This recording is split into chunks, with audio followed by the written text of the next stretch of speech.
are you? Get on the bed. What are you doing Get on in the my bed. house? Put that down. Get out of my house. Put that down. Get out. Get down. Get out.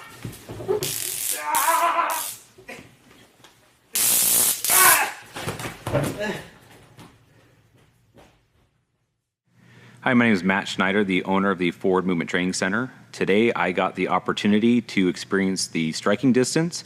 My background's in law enforcement. I've been in law enforcement for about 13 years, and I've had a lot of experiences with various use of force scenarios. And in an effort to test the striking distance and how it would work in a live situation, we agreed to a scenario where essentially it was a home invasion where the homeowner came home, found a bad guy in the bathroom, and had the striking distance at her disposal. Going into it, I knew that I was going to take a 3 to 5 second exposure, although what actually happened was scenario started to play out. Kristen introduced the striking distance and fired off a couple warning shots at me, which totally overrode what I knew I was supposed to do based on what we had talked about. And instead of actually initially approaching Kristen like I was supposed to, I took a few steps towards the door, which was my brain overriding my body and saying, that's not good, get away from it.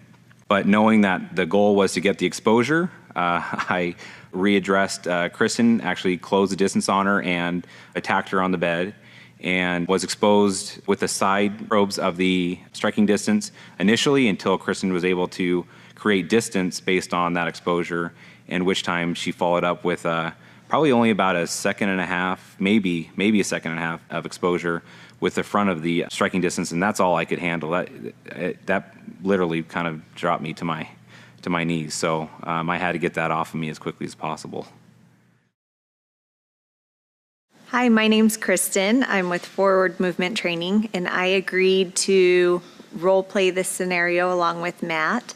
I just want to reiterate the importance of actually using the tools and practicing with them, because anybody can buy a tool and just set it on their nightstand, but when you're under stress, you forget how to use it. So it's very important that you practice with those tools and you know how they work so that you're not caught in a situation where it goes out the window.